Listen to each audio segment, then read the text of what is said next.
SRF Audio. Das ist Folge 3 von König Gianni, die Infantino-Story. Wenn euch dieser Podcast gefällt, dann empfehlt ihn gerne einer Freundin oder einem Freund.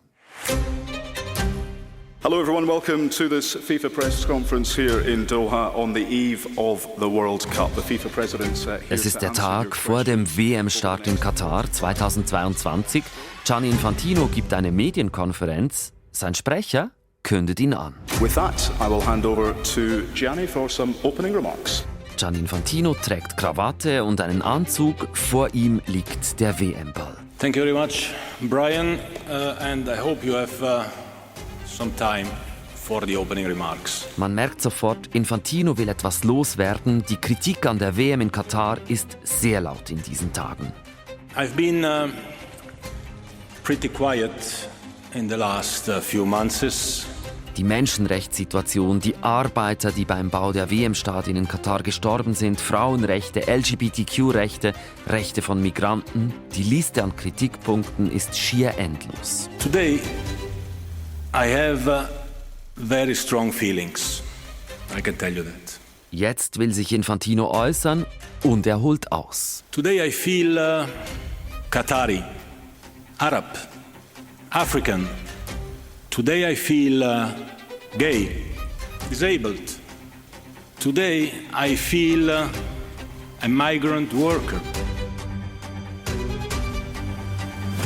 Diese Rede soll ein Befreiungsschlag sein, soll den Fußball wieder ins Zentrum rücken. Gianni Infantino gave an incredible monologue that lasted nearly an hour. Aber es passiert das Gegenteil. One of the most controversial FIFA press conferences in history. Rund um den Globus fragen viele, was hat Infantino da geritten? Some of the things he was saying were absolutely ridiculous. In dieser Folge lernen wir, wie sich Gianni Infantino direkt nach seiner Wahl zum FIFA-Präsidenten um Beliebtheit bemüht.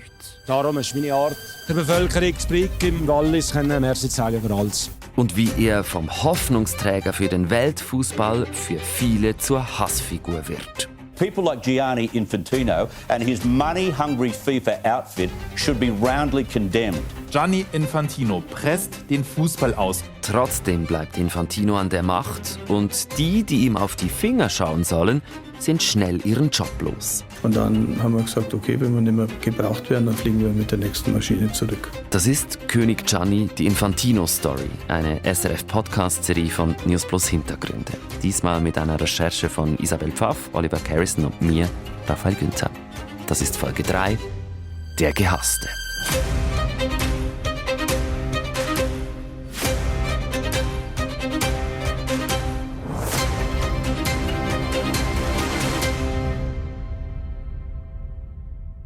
Es ist kurz nach der Wahl von Gianni Infantino, Frühling 2016 in Zürich. Das genaue Datum ist nicht ganz bekannt, aber es kommt zu einem präsidialen Treffen, von dem nur wenige wissen. Der hat ja noch in Nyon oder in der Nähe gewohnt. Und dann ist er zu mir gekommen. Und haben wir, wie so gute Walliser am Abend zusammenkommen, ein Glas Wein getrunken und ein bisschen Brot und Käse oder etwas gegessen. Sepp Blatter empfängt seinen Nachfolger Gianni Infantino bei sich zu Hause im Zürcher Seefeld. Und dann schauen wir einander an. Und dann sagen wir Sante, ja. Und aber wie lebst und wie tust. Und er natürlich glücklich. Ich nicht ganz unglücklich, weil ich lebe ja weiter, wie schon damals. Als FIFA-Präsident ist Blatter zurückgetreten. Nach der Wahl von Infantino sagt er öffentlich, er freue sich, dass wieder ein Oberwalliser an der Spitze ist. Dann kommt es offenbar zu diesem unkomplizierten Treffen, wie Blatter sagt. Also das war eine normale Zusammenkunft für zwei Kollegen, könnte man sagen. Ja. Blatter ist bei der FIFA nicht mehr gern gesehen. Er ist etwa ein halbes Jahr zuvor für alle Fußballämter gesperrt worden. Aber in seinem FIFA-Büro, da hat er offenbar noch viele Dinge, auch Geschenke und persönliche Gegenstände. Und der hat mir gesagt, los Sepp, ich sage dir, tu mir aufschreiben, was du noch hast in der FIFA. Zum Beispiel, ich kann nicht einmal meinen Passport mitnehmen. Damals. Ich bin nicht in meinen Tresor gegangen. Und dann habe ich ihm gesagt, was noch alles da ist. Ich bin so lange in der FIFA schon. Ist das, bin ich ein bisschen persönliche Ablage, was allerlei da ist. Habe ich ihm das aufgeschrieben. Unter anderem meine Uhrenkollektion. Ich war ja ein falscher Uhrenmacher, also die Uhrenkollektion. Schreibt mir das auf. Infantino habe dann diese Liste mitgenommen und versprochen, dass er schauen werde, dass all die Sachen aus dem FIFA-Sitz wieder zu Blatter zurückkommen. Die Liste wird diese Walliser Freundschaft noch nachhaltig verändern. Infantino ist als neuer FIFA-Präsident auf Sympathietour rund um den Globus, quer durch die Schweiz. Höherer Besuch heute bei uns im AZ-Mediengebäude. Der FIFA-Präsident Gianni Infantino höchstpersönlich hat bei uns in der Redaktion vorbeigeschaut. Bestens gelaunt kommt der höchste Fußballfunktionär der Welt heute Vormittag zu Aarau an. Mir war es zuerst einmal wichtig, zu feststellen, ob man Walliserdeutsch versteht hier im Aargauischen. Er macht Witze, er gibt Interviews, wiederholt seine Versprechen, dass er sich stark machen wolle für den Fußball, die FIFA reformieren wolle. Und zu dieser Sympathietour gehört auch, dass er dem Wallis etwas zurückgeben will. Und man hat immer so Rumors gehört, ja, es kommt jetzt etwas, und jetzt machen wir den, jetzt die wir den. Und dann hat man eigentlich immer so das Gefühl gehabt, ja, jetzt die wir den, jetzt machen wir den. Der Hätti und der Welti sind unterwegs, es passiert aber nichts. Aber dann bekommt Schulfreund Waldemar Schön ein Telefon mit einer Anfrage. Gianni gefragt, ob du das machst, ob du das moderierst. Es geht um ein Fußballspiel mit Superstars im Wallis, Giannis Game. Dann habe ich gesagt, ja, ich bin dabei, ich kann ins OK reinkommen und helfen. Oder ich habe dann vor allem so etwas das Medienmässige noch ein bisschen gemacht und vor allem dann natürlich dafür gesorgt, dass man vor Ort ein bisschen informiert war. Fußballer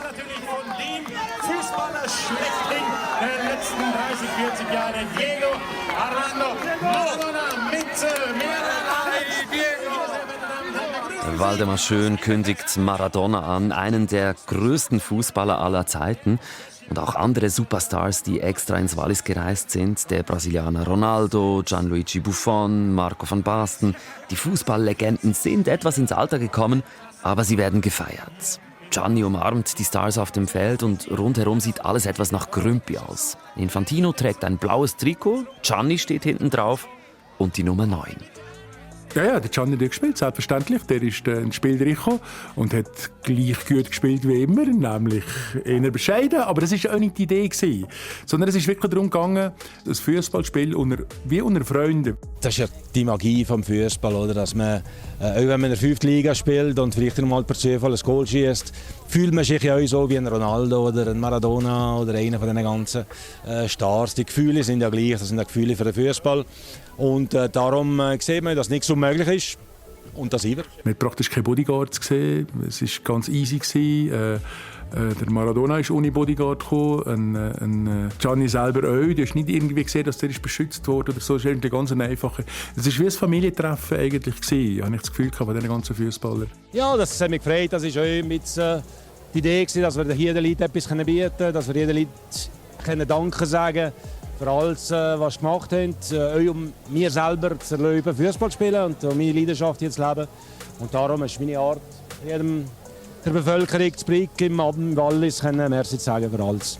Sagt Infantino gegenüber dem Lokalsender RRO. Es gibt zwar auch Proteste gegen die FIFA auf dem Sportplatz. Auf einem Banner steht FIFA Mafia. Auf dem Feld verschießt Infantino einen Penalty. Aber es herrscht insgesamt Feststimmung.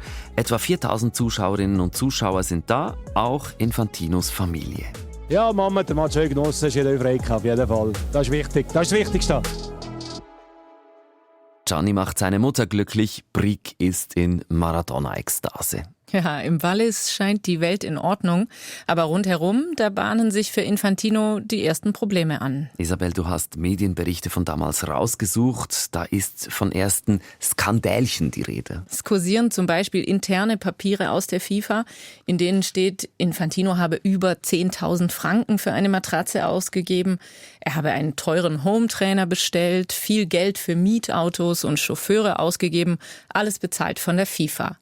Es gibt dann auch Recherchen darüber, dass er sich über seinen Lohn beschwert habe. In einer Sitzung zu Beginn seiner Amtszeit habe er gesagt, 2 Millionen Franken Lohn seien beschämend. Inzwischen erhält Infantino fast 5 Millionen Franken pro Jahr. Lohn und Bonus heißt es im neuesten FIFA-Jahresbericht. Aber damals sorgen schon diese 2 Millionen für Wirbel. Es wirkt nicht gerade bescheiden so zum Start in die Amtszeit. Ja, aber Infantino verteidigt sich damals. Er sagt, diese angebliche Aussage über den Lohn sei ein bewusst gestreutes Märchen. Dahinter würden Leute stecken, die ihn ablehnen, weil er mit der alten FIFA-Kultur aufräumen wolle. Infantino macht nach seiner Wahl schnell klar, dass er selber Pflöcke einschlagen will. Das zeigt sich dann zum Beispiel bei seinem ersten FIFA-Kongress in Mexiko im Mai 2016.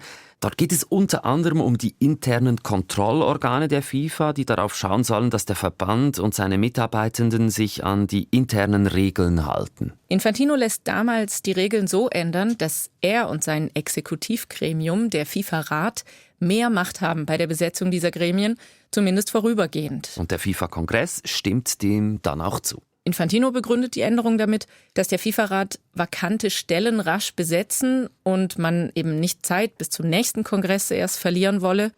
Aber in der Öffentlichkeit erweckt Infantino mit diesem Schritt schon den Eindruck, er will mitentscheiden, wer ihm auf die Finger schaut. Auch andere FIFA-Kontrolleure bekommen nach und nach den neuen Wind unter Infantino zu spüren. Zum Beispiel Joachim Eckert, damals Teil der Ethikkommission. Eckert ist ein ziemlich wichtiger Zeuge für die ersten Jahre von Infantinos Präsidentschaft. Er gilt damals als unabhängiger Kopf, der mit der Korruption aufräumen soll bei der FIFA. Du wolltest unbedingt mit ihm reden und hast ihn deshalb in München besucht. Hallo, Herr Eckert. Joachim Eckert war viele Jahre lang Richter in Bayern. Er hat über prominente Fälle von Wirtschaftskriminalität geurteilt und er hat auch eine Verbindung zum Fußball. Ich habe in meiner Jugend selber Fußball gespielt, so ist er das nicht. Ich habe selber mal eine Zeit lang eine E-Jugendmannschaft trainiert. Das hat unwahrscheinlich Spaß gemacht. Eckert wird im Jahr 2012, also Jahre vor Infantinos Amtsantritt, Mitglied der Ethikkommission bei der FIFA. Diese Kommission, die eingesetzt wurde von Herrn Blatter, um sich mit den schwerwiegenden Vorwürfen bei der Doppelvergabe der Fußball-Weltmeisterschaft nach Katar und nach Russland auseinanderzusetzen und Vorschläge zu machen, wie man das unter Umständen besser machen kann. Sepp Blatter setzt diese Kommission also ein, als er noch Präsident ist, wegen der vielen Skandale und Vorwürfe, also letztlich um den Ruf der FIFA wiederherzustellen. Und diese Kommission, die muss man sich vorstellen wie eine Art internes Gericht der FIFA. Da gibt es einerseits eine Kammer, die ermittelt, also bei Verdacht auf Korruption oder anderen möglichen Verstößen gegen die FIFA-Richtlinien. Und dann gibt es eine Anhörung. Und da spielt dann Joachim Eckert eine wichtige Rolle, damals als Richter, der am FIFA-Hauptsitz in Zürich über diese Fälle urteilt. Es gab einen großen Raum, ich glaube 3 Stockwerke unter der Erde, in dem wir abhörsicher, da gab es also keine Kommunikation nach außen, es gab kein Internet, es gab kein Handy und so weiter. Da war man also wirklich abgeschottet, wo dann die Verhandlungen stattfanden. Und da ist man dann gesessen. Und dann kamen also die Untersuchten mit ihren Anwälten. Die Verhandlungen dort, die drehen sich um mögliche Korruption, bei WM-Vergaben zum Beispiel, aber auch um Themen wie sexuelle Belästigung und immer wieder um verdächtige Geldflüsse. Es geht hier um die Gier der Leute. Wenn sie den Zugriff auf Geld haben, dann nützen sie den aus. Und das muss unterbunden werden, weil den einzelnen Funktionären gehört das Geld nicht, sondern es gehört dem Gesamtverband. Die FIFA hat ja zum Zweck, den Weltfußball zu beaufsichtigen und seine Entwicklung zu fördern. Dafür braucht sie natürlich Geld. Und Geld verdient sie vor allem mit der Vermarktung von großen Fußballturnieren, zum Beispiel der WM. Und dieses Geld von TV-Rechten, Sponsoring, Tickets und so weiter, das soll dann zurück an die nationalen Fußballverbände fließen, die das Geld dann wiederum in den Fußball stecken sollen. Ja, und Joachim Eckert kriegt damals in der vordersten Reihe mit welchen Versprechen Infantino sein Amt antritt. Ich hatte im Ohr, dass er gesagt hat, da muss sich vieles ändern im Fußball. Wir müssen die Korruption bekämpfen, wir müssen das aufklären. Es muss wieder das Hauptaugenmerk auf den Fußball gelegt werden. Eckert ist also erstmal zuversichtlich, was den neuen Präsidenten angeht. Er ist ja einer, der Infantino und Blatter an der FIFA-Spitze erlebt hat. Einer, der weiß, wie die sich am FIFA-Hauptsitz in Zürich so gegeben haben. Der wesentliche Unterschied zwischen dem Herrn Blatter und Herrn Infantino war der, dass der Herr Blatter durchs Gebäude gegangen ist. Das ist schon angegangen, wenn er unten reingefahren ist, dann war da unten vielleicht irgendjemand, ein anderer Fahrer noch, den hat er begrüßt. Er hat mit den Leuten in den Büros gesprochen, aber genauso mit den Reinigungskräften. Er war für die Leute, die dort gearbeitet haben, war er da. Beim Herrn Infantino war das etwas anders, soweit ich es beurteilen kann. Er ist halt auch unten reingefahren und ist dann mit seinem Lift nach oben gefahren. Kann mich nicht erinnern, dass er irgendwo mal durch die Räumlichkeiten gegangen ist. Mag sein, dass er das gemacht hat, aber ich habe es nicht registriert. Sie sagen jetzt sein Lift? Man muss dazu sagen, es gab mehrere Möglichkeiten, nach oben zu fahren. Und der hintere Teil, da waren halt weniger Büros und dann ist er halt mit dem Lift nach oben gefahren, weil das der nächste Lift war, wo er in sein Büro gekommen ist. Eckert sagt, er habe Infantino nur selten gesehen. Manchmal. Ich habe ihn nicht gesucht. Dienstlich hat die Ethikkommission dann aber recht schnell mit Infantino zu tun. Schon kurz nach Infantinos Antritt gibt es erste Untersuchungen. Und da steht für Infantino viel auf dem Spiel. Die Ermittlungen könnten Infantino je nach Ausgang die Präsidentschaft kosten. Infantino soll zum Beispiel mehrmals mit Privatjets geflogen sein, die nicht die FIFA bezahlt habe, sondern andere. Mal ein Freund des russischen Sportministers, mal der russische Staatskonzern Gazprom. Ja, es gab eine Geschichte, da ist er beim Putin gewesen und der Flug war gebucht von der FIFA und Putin hat ihn 4 Stunden warten lassen, das ist normal bei Putin. Und dann hat er halt den Anschlussflieger nicht mehr bekommen zum Emir von Katar. Okay, und dann Putin hat gesagt, kein Problem, draußen steht der Flieger, kannst rausfahren. Und dann war da halt eine Maschine von Gazprom gestanden und Gazprom ist ein Sponsor. Jetzt kann man sagen, mit der hätte er nicht fliegen dürfen, aber das ist natürlich, was soll das? Ich meine, der Putin stellt ihm den Flieger zur Verfügung und er sagt dann, nein, da fliege ich nicht. Also das sind Dinge, wo ich auch gesagt habe, das ist nicht das, was wir untersuchen. Die Ethikkommission entlastet Infantino, er habe den Ethikcode nicht verletzt. Damit kann er FIFA-Präsident bleiben. Infantino gibt kurz darauf bei SRF ein Interview. Die Ethikkommission dafür ist da, zum analysieren, dass man für einen Präsident noch höhere Maßstäbe hat, wobei jedem anderen, das ist mir auch klar und dafür bin ich mir bewusst, aber ich bin mir auch von Anfang an bewusst gewesen, dass nichts gemacht wurde, nichts Seriöses, aber natürlich gewisse Fehler, gewisse kleine Fehler, die man sehen muss und von denen müssen wir lernen. Was würdet ihr denn heute anders machen? Heute würde ich einfach mehr aufpassen, ein bisschen weniger vertrauen denen, die um mich waren. Und wenn wir gesagt haben, kein Problem, jetzt tun die Sachen viel mehr und viel besser hinterfragen. Aber am Schluss bin ich froh, dass alles dann glatt und sauber und transparent vor allem abgelaufen ist. In dieser Zeit und in diesem Interview spricht Infantino auch öffentlich darüber, dass ihm ganz besonders auf die Finger geschaut werde. Das ist so. Ich bin wahrscheinlich heute in der Welt eine der am meisten beobachteten Personen. Also jede Tat und jede Sache und jeder Schritt, den ich mache, wird gescannt von A bis Z. Und das stärkt eigentlich meinen Willen nur mehr, das Richtige zu machen für den Fußball. Dann, gut ein Jahr nach seiner Wahl im Mai 2017, findet der FIFA-Kongress in Bahrain statt.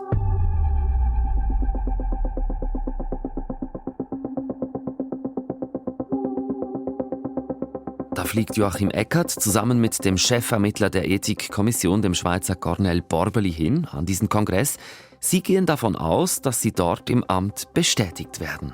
Ich glaube, es ist so keine Veranlassung daran zu zweifeln. Eckert hat den ganzen Flug bis nach Bahrain das Handy im Flugmodus. Und dann, als die Handys wieder gegangen sind, dann haben wir erfahren, morgen sind wir nicht mehr dabei.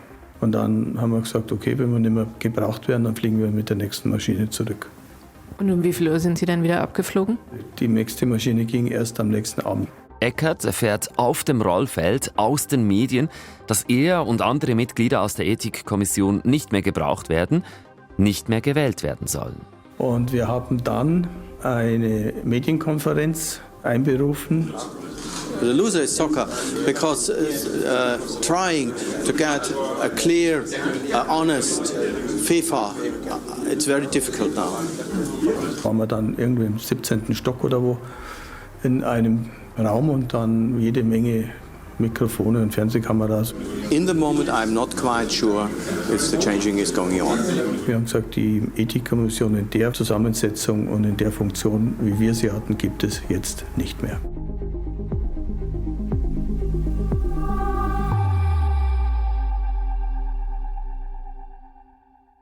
Das ist schon eine Zäsur. Ja, 2 Männer, die breit akzeptiert sind, werden quasi über Nacht abgesetzt. Joachim Eckert und Cornel Borbély waren als unabhängige Richter und Ermittler akzeptiert, als eine Art Gewissen der FIFA, die ja schwere Zeiten hinter sich hatte nach der umstrittenen WM-Vergabe an Katar und nach den Festnahmen in Zürich. Aber die Ethikkommission, die wird ja nicht aufgelöst, sondern die FIFA bestimmt eine Nachfolgerin und einen Nachfolger. Ja, aber einige FIFA-Beobachter sagen heute, dass seit dieser Neubesetzung nicht mehr mit der gleichen Intensität ermittelt werde und dass das eigentlich das Ende einer wirklich unabhängigen Ethikkommission gewesen sei. Es gibt sie allerdings heute noch, die Ethikkommission, aber man kann sich schon fragen, warum die beiden damals so kurzfristig und ohne Vorwarnung einfach nicht mehr nominiert wurden für die Wiederwahl. Das ganze Prozedere wirft, finde ich, schon Fragen auf. Waren Eckert und seine Kollegen für Infantino vielleicht zu unabhängig und zu unbequem? Immerhin haben sie ja schon Sepp Blatter gesperrt und auch gegen Infantino schon ermittelt. Dieser Schritt, diese abrupte Absetzung, die sah einfach nicht so gut aus. Zumindest, wenn das Ziel ist, dass die FIFA ein ordentlicher Verband mit sauberen Strukturen sein soll. Es gibt damals auch einen ziemlichen Aufschrei in den Medien, aber Infantino, der ordnet das alles ganz anders ein. Er begründet das in Interviews damals mit dem Mandat der beiden, das sei ausgelaufen, was auch stimmt. Infantino sagt auch, bei solchen Ämtern müsse es eine geografische Vielfalt geben und auch vom Geschlecht her eine Vielfalt. Deshalb seien eben eine Kolumbianerin und ein Grieche die Nachfolgerin und der Nachfolger von Borbély und Eckert. Die FIFA betont uns gegenüber, die Nachfolger seien damals ordnungsgemäß gewählt worden und es habe sich bei den Neuen um ausgewiesene Fachleute auf ihren Gebieten gehandelt. Allerdings muss man sagen, ausgewiesene Fachleute ist da ein bisschen Auslegungssache. Vor allem die Wahl der Chefermittlerin Maria Rojas wurde ziemlich kritisiert. Ein Bericht des Europarates kam damals zum Schluss, Rojas fehle die nötige Erfahrung für die Ermittlungen und sie spreche weder Englisch noch Französisch, obwohl viele der FIFA-Dokumente in diesen Sprachen verfasst sind. Die Liste der Skandale und Aufschreie rund um Infantino und seine Führung der FIFA wird dann immer länger. 2018 findet die erste Männer-WM unter Infantino statt, in Russland. Russland hat zu diesem Zeitpunkt schon die Halbinsel Krim annektiert, destabilisiert die Ostukraine. Es sind noch einige Jahre bis zum Angriffskrieg auf die Ukraine, aber schon damals gibt es viel Kritik an Russland, vor der WM auch Boykottaufrufe. Infantino lässt sich nicht beirren. I would simply like to thank you, dear President. Infantino ist zu Gast im Kreml, dankt Wladimir Putin, dem Dear President und ganz Russland. And congratulate you as well for having hosted and organized the best World Cup ever last year. Das sagt Infantino etwa ein Jahr nach der WM. Er ist da wieder nach Moskau gereist, weil er dort den Freundschaftspreis von Wladimir Putin erhält und annimmt.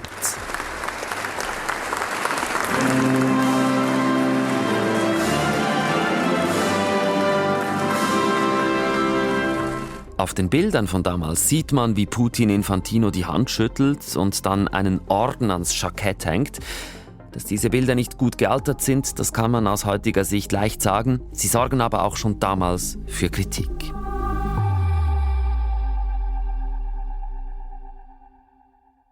In den Medien wird Infantino in dieser Zeit vor allem wahrgenommen, wenn es um Skandale geht. Nächstes Stichwort: Affäre Lauber. Kaum ein anderes Schweizer Strafverfahren hat in den vergangenen Jahren international derart Aufsehen erregt wie jenes gegen den ehemaligen Bundesanwalt Michael Lauber und FIFA-Chef Gianni Infantino. Da geht es um geheime Treffen zwischen dem höchsten Schweizer Ermittler, dem Bundesanwalt Michael Lauber, und Gianni Infantino. Heikel ist das, weil die Bundesanwaltschaft damals in verschiedenen Verfahren rund um die FIFA ermittelt. Ein Verfahren betrifft auch Infantino selbst. Diese Affäre zieht sich dann über Jahre hin. Der Bundesanwalt muss zurücktreten, weil die Treffen nicht protokolliert waren. Die Bundesanwaltschaft eröffnet dann auch deswegen ein Verfahren gegen Lauber und Infantino. Aber irgendwann heißt es dann: Jetzt wird das Verfahren eingestellt. Infantino und Lauber werden nicht strafrechtlich belangt. Das war eine der wohl spektakulärsten Justizgeschichten, die es in der Schweiz je gab.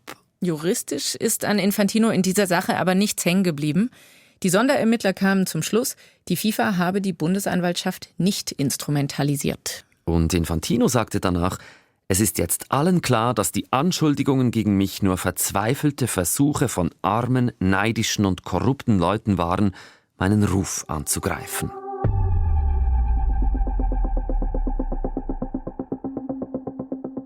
Aber die Liste geht weiter mit Skandalen. Die Bundesanwaltschaft ermittelt einmal gegen Infantino, weil er im Frühling 2017 einen Privatjet gebucht hat von Südamerika in die Schweiz für $130.000. Er begründet diesen Trip intern damit, dass er ein Treffen mit dem UEFA-Präsidenten gehabt habe, aber es stellt sich dann heraus, der UEFA-Präsident war zu diesem Zeitpunkt gar nicht in der Schweiz, sondern in Armenien. Ja, Infantino hat offenbar gegenüber der Finanzaufsicht der FIFA an der Stelle falsche Angaben gemacht. Das zeichnet damals die Süddeutsche Zeitung mit Hilfe von internen Unterlagen nach. Die Bundesanwaltschaft fängt dann an zu ermitteln, unter anderem wegen ungetreuer Geschäftsbesorgung. Und in den Befragungen stellt sich dann heraus, warum es die falsche Angabe gab. Nicht den UEFA-Präsidenten wollte Infantino in der Schweiz treffen, sondern, ganz vertraulich, Vassilios Skouris. Und da schließt sich der Kreis. Das ist nämlich der griechische Jurist, der wenige Wochen später Joachim Eckert bei der Ethikkommission ersetzt.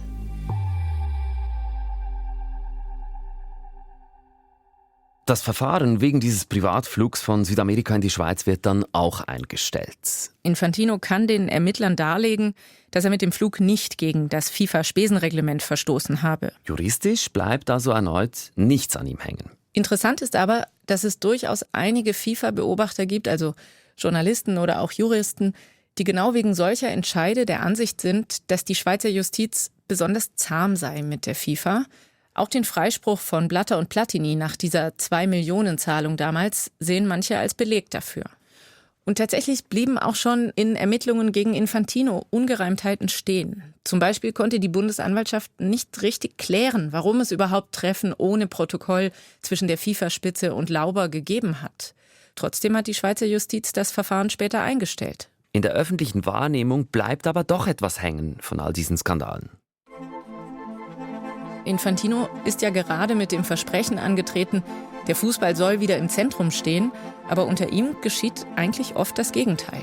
Today I feel gay.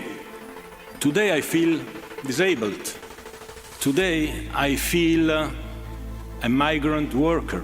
Infantino redet in Katar am Abend vor der WM, aber nicht über den Fußball, sondern über sich selbst. Viele sagen damals, das sei nur noch bizarr. I mean, the headline writers are having a field day. Die Schlagzeilen in europäischen Medien sind praktisch identisch. Diese Rede sei idiotisch gewesen, heißt's, irre, eine explosive Tirade. Infantino lebe in einer Blase, verwandle sich in Blatter und blamiere sich und den ganzen Fußball. Der Deutsche Spiegel titelt zum Beispiel Der Selbstbesoffene und der Kicker Infantinos Faulspiel. Auch Fußballfunktionäre und Sponsoren sparen nicht mit Kritik an dieser Rede. Satiriker reden von einer Sternstunde der Realitätsverweigerung. Auf Social Media fordern viele seinen Rücktritt. Wobei man aber auch sagen muss, in dieser Rede, da kommt ja nicht nur diese I Feel-Aufzählung vor, da kritisiert Infantino auch direkt die westliche Welt. Das geht fast ein bisschen unter in dem ganzen Getöse. Infantino wirft dem Westen Doppelmoral vor in seiner Kritik an Katar und erinnert auch an Kolonialismus und Rassismus. In den westlichen Medien heißt es dazu, mit seinen Aussagen lenke Infantino einfach von der berechtigten Kritik an der WM in Katar ab. Ich glaube, die Rede wird damals auch deshalb so breit diskutiert, weil Infantino ja auch an anderen Stellen den Eindruck erweckt hat, er wende sich generell vom Westen ab. Er hat ja zum Beispiel auch seinen Wohnsitz von der Schweiz nach Katar verlegt, zeitweise. Und trotz all dieser Kritik wird er nur wenige Monate später ohne Gegenkandidat als FIFA-Präsident wiedergewählt und das schon zum 2. Mal. Und da zeigt sich, hier bei uns in der Schweiz, in Europa, da rümpfen viele die Nase über ihn, aber er bleibt an der Macht. Weil die beruht eben auf der Unterstützung der über 200 Fußballverbände aus der ganzen Welt. Ein Verband, eine Stimme. Entscheidend für ihn ist deshalb nicht, was man in der Schweiz oder in Europa in der Öffentlichkeit über ihn denkt, sondern wie er weltweit bei den Fußballverbänden wahrgenommen wird. Die Verbände, die haben sich auch schon mehrmals für ihn ausgesprochen. Ja, die finanziellen Versprechen an die kleinen Verbände, zum Beispiel in Afrika, Asien oder Ozeanien, die hat Infantino ja auch gehalten. Er hat die jährlichen Beiträge deutlich erhöht und reist ja weiterhin ständig um die Welt, zeigt sich dort und hält Kontakt. Aber Infantino hat ja nicht nur den Verbänden etwas versprochen, sondern offenbar auch seinem Vorgänger Sepp Blatter. Es geht um diese Liste mit Blatters Gegenständen in seinem Büro. Heute will sich Infantino auf Anfrage dazu nicht mehr äußern. Blatter sagt, Infantino habe ihn lange warten lassen. Er habe sich dann erkundigt, bei der FIFA angerufen und eine klare Ansage gekriegt, oder besser gesagt, eine Absage. Er würde in Zukunft nur noch mit Rechtsanwalt mit mir reden. Voilà. Irgendwann habe er einen Teil seiner Uhrensammlung und andere persönliche Gegenstände aus dem FIFA-Büro doch noch zurückgekriegt. Aber über Infantino will er jetzt nicht mehr reden. Wie würdet ihr ihn denn beschreiben? Was für Eigenschaften zeichnen ihn aus? Nein, ich kann den noch nicht beschreiben. Ich nehme mir die Zeit nicht, um ihn zu beschreiben. Dann müssen sie schon zu ihm gehen und ihm selber fragen, was er will. Warum wollt ihr nichts sagen über seine Eigenschaften? Nein, ich will von ihm nicht sagen, weil das für mich verlorene Zeit ist, über den Menschen zu reden, der unserem Fußball ausgetreten ist und in Politik gegangen ist. Infantino nimmt sich keine Zeit mehr für Sepp Blatter. Er hat jetzt anderes zu tun. Please welcome the very first winner of the FIFA Peace Prize. Er ehrt US-Präsident Donald Trump, besucht ihn immer wieder. The president of FIFA, Gianni Infantino. FIFA, where's Johnny? Whoa, Johnny, my boy. Er hat die Connections bis ins Weiße Haus. I mean, he's been in the White House so much that they could legitimately start charging the guy rent. Das alles geht so weit, dass sich manchmal sogar Giannis Freunde aus der Jugend die Augen reiben, wenn sie Bilder von ihm sehen. Gewisse Sachen, wenn ich sage, was macht er jetzt da? Wir zeigen, was die Freundschaft zwischen Trump und Infantino ausmacht und was Infantino damit riskiert. Infantino is playing a dangerous game. Und wir versuchen, Infantino vors Mikrofon zu kriegen, obwohl der heute kaum mehr Interviews gibt. Herr Infantino, hallo. Ich bin Schweizer Radio. Darf ich Ihnen eine Frage stellen? In der nächsten Folge. Das ist König Gianni, die Infantino-Story, eine SRF-Podcast-Serie von News Plus Hintergründe. Alle Folgen gibt's auf srf.ch/audio. Wenn ihr Feedback habt, dann meldet euch gerne an newsplus@srf.ch. Recherche Isabel Pfaff, Produktion Oliver Carrison, Mitarbeit Lea Sager und SRF Recherche und Archive, Sounddesign Roland Fatzer. Ich bin Raphael Günther.